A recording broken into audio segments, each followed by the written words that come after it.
सभापति महोदय, मेरा गन्ना के मूल्य के लेके तो सवाल था ही। सबसे बड़ी सवाल है प्रभेद को लेके। जैसे जो चीनी मिल है, 3 प्रभेद होते हैं, उन्नत, सामान्य, निम्न। तो चीनी मिल क्या करते हैं कि उन्नत प्रभेद जो होते हैं वो पहले ले लेते हैं, यानी दिसंबर तक ले लेते हैं, और उसकी जो रेट भी है वो 50 रुपये ज्यादा देते हैं। लेकिन जो निम्न प्रभेद है उसकी पेराई वो फरवरी मार्च में करते हैं।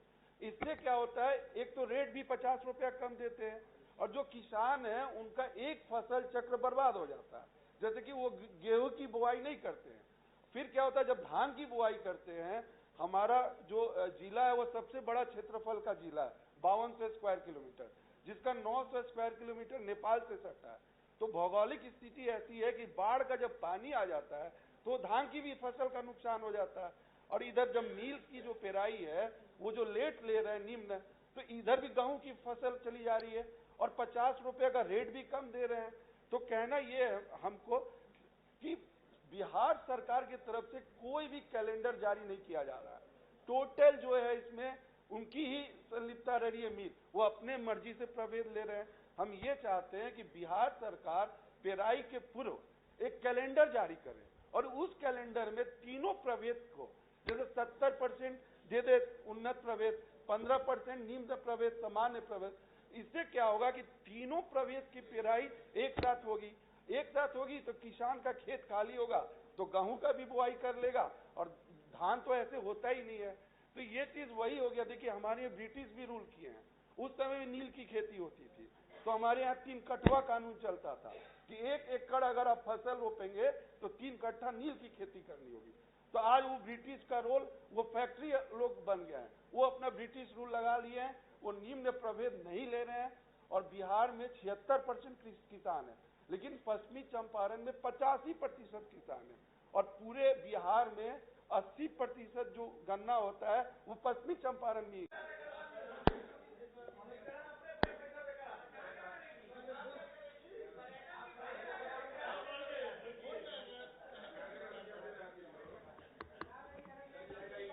सर जवाब नहीं आया तो क्वेश्चन पढ़ दे क्या? बिहार नहीं, बिहार सरकार द्वारा वित्तीय वर्ष 22-23 की गन्ना पेराई समाप्त होने को है और अभी तक गन्ना का मूल्य निर्धारित नहीं किया गया है। गन्ना प्रभेदों को भी लेकर चीनी मिल द्वारा उन्नत प्रभेद को छोड़कर बाकी सभी प्रभेद के पेराई में कोताही बरती जा रही है। उसके साथ उन्नत प्रभेद को छोड़कर उसके मूल्य में कटौती कर किसानों को भुगतान किया जा रहा है। निम्न और समान प्रभेदों की पेराई विलंब से होने के कारण फसल चक्र भी प्रभावित हो रहा है, जिसके कारण मूल्य और समय दोनों किसान को नुकसान हो रहा है। सरकार के द्वारा पेराई सत्र में कोई भी पेराई का कैलेंडर जारी नहीं किया जा रहा है और इन सभी कारणों की वजह से किसान प्रभावित हो रहे हैं। माननीय मंत्री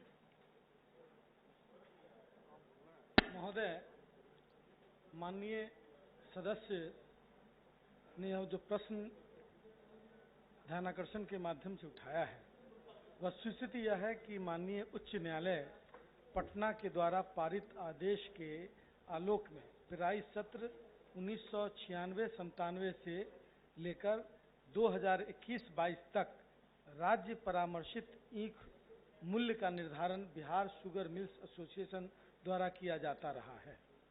विभागीय कार्यालय आदेश संख्या 467 दिनांक 5/3/2022 द्वारा पेराई सत्र 2022-23 से गन्ने का राज्य परामर्शित मूल्य राज्य सरकार द्वारा निर्धारित करने का निर्णय लिया गया था।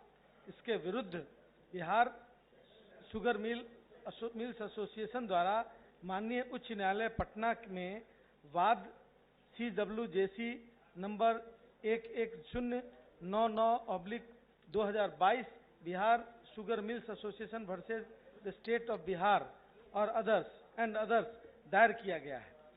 उक्त वाद में विभाग द्वारा प्रतिशपथ पत्र दायर कर दिया गया है।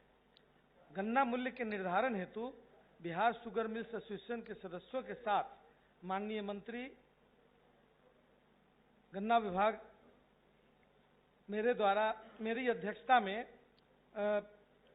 ईख विभाग के पदाधिकारियों के समक्ष प्राप्त करते हैं। उसमें इसमें यील्ड की चिंता किसानों को भी है, इसमें किसान उसके हिसाब से, इस पर भी हमने एक बैठक आयोजित की है और हमने उस पर एक संतुलन बनाने की कोशिश की है। अब राजेंद्र वन या जो भी प्रभेद है, वो कई तरह के कई प्रभेद हैं जिस पर चर्चा हुई है इसके पहले की मीटिंग में। उसमें साइंटिस्ट लोग भी आए हुए थे और आगे भी इस पर हम परिचर्चा करने का आयोजन करने जा रहे हैं।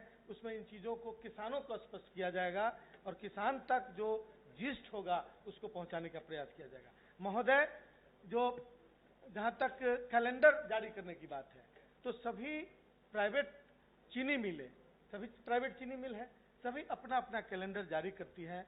हमने निर्देश दिया है कि कैलेंडर वो मंत्रालय में समर्पित करें और कैलेंडर पर मंत्रालय की ओर से निगरानी होगी कि उस कैलेंडर, हमें आशंका थी कि कैलेंडर के आधार पर भी जो है वो परचेज नहीं किया जा रहा है, टाइम का जो सीलिंग है उसको लांघा जा रहा है।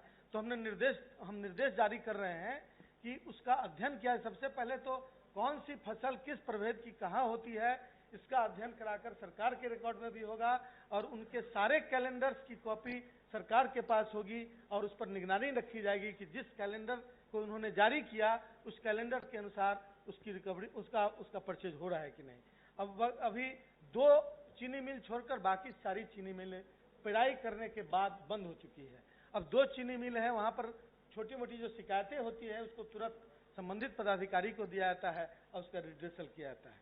महोदय, चीनी उद्योग बिहार में बढ़ाने के लिए सरकार ने जिस नीति का निर्धारण सरकार कर रही है उसके अनुसार आने वाले दिनों में ये कैलेंडर सिस्टम यदि आवश्यकता हुई तो सरकार उस पर विचार कर सकती है कि सरकार भी एक यूनिफॉर्म कैलेंडर बनावे और गन्ना उत्पादक किसानों को उससे यदि राहत मिलने की संभावना हो उस पर विचार सरकार कर सकती है भविष्य